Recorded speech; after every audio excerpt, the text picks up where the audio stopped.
Maayong adlaw ka probinsya. So karon wala pa ko nakapadayon og garden dinha sa ato ang plano nga buhaton nga backyard garden tungod kay kalentura ko. So makita ninyo sa akong naong medyo haggard kaayo kay wala pa tay hilamos, wala tay ligo kay medyo init pagid ato ang lawas. So bisan pa man ni ana, ligawas ko kay para maka-exercise ta, para dali ta maayo. Isod man gud og ato aning bibibihon tong sakit sige taghigda dinha. So dugay po ni siya mohawa kay ganahan man siya magpuyo sa atong lawas. So akong ginabuhat di ka probinsya ako ang ginasuri-suri ako ang mga tanom ni kapayas nga mubo pa kaayo pero namunga na. And then kining ato apong durian pero min ako na gina-share sa inyo ha. Ginapakita sa atong video. So karon dagko na kaayo sila. So nanatay paaboton pohon karong Oktubre, nanatay makaon, nanatay makita sa atong hinaguan. So kana nga durian probinsya, 5 years old pa lang na siya pero ibunga na siya. Nya kini po atong rambutan, mga 4 years old pa lang ni pero namunga na pod siya. Pating mobuag gihapon makabot ra og mga bata. While gabaktas-baktas ko dinha ka probinsya, makita nimo din ang ato ang mga uban pa nga mga tanom. So kanang nasa akong likod mo na siya ang punkan. So makalipay man gud labi na og makita nimo nga imong mga tanom, imong mga gipang tisok sa una is karon hinahinag nako. So isa pa niya sa makawala sa imong stress. Nya ato po nakita no, napansin nato dinha sa puno sa atong durian nga giatake siya og burer.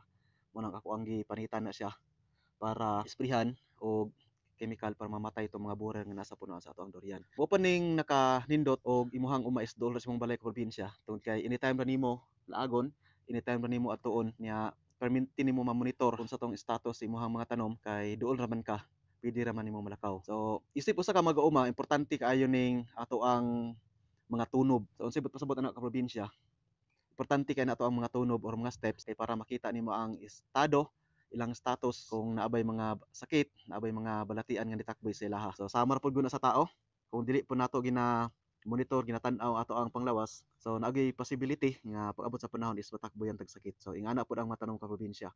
So dinao nakita ninyo ang isa sa ato ang punuan nga durian nga giatake na siya og burer. So nagtuo ko sa una nga mamatay na siya pero thankful ta kay naka-recover siya, nabuhi siya. Nya karon makita nimo nga hinahinay na siya og dahon. Sayang mo gud ka probinsya kay mga 5 years na pud na siya. So sunod tuig unta mudala na pud na siya og bunga. So kining area ka probinsya mo ni amo ang gamay nga area na mga tanom nga durian and then at the same time na apoy mga saging nga gitanom, gi-intercrop kay para ma-maximize nato ang area, ang yuta para walay masayang ba. And then gitamnan po namo og gulay sama aning pitsay kay para di na ita mamalit, no? Na may makuha nato dinha sa ato ang palibot, dinha sa atong lataran, makatipid-tipid ta sa galastusan. Yan, apot tay mga kamuti dinha. Lagot mo niya na balanghoy para gusto ta mo kaon, gusto ta mo sima-sima, walay problema kay naman tay gitanom dinha sa ato ang lataran. So kani nga punto ka probinsya niadto ko ana sa ibabaw, akong adto ang bahay kubo sa ako ang mama. So maamis gyud ka sa kaanindot sa balay sa ako ang mama. Tungod kay motambad gyud si moha ang nagkalain-lain og nindot kaayo nga mga buwak. So kining pagtanom og buwak manggod ka probinsya, dili pod tanan tao hilig niini. Naara po'y mga tao nga ganahan kaayo sila magtanom og ingani nga mga tanom, ilaham gud ng stress reliever kumbaga.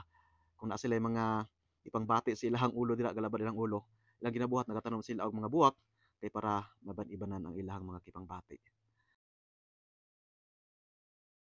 So kini mga buhaka wala ko nakaila sa mga pangalan tungod kay ako mismo dili ko hilig og bulak ka probinsya. Hilig ra ko mo tan-aw, hilig ra ko mo video pero wala ko hilig magtanom.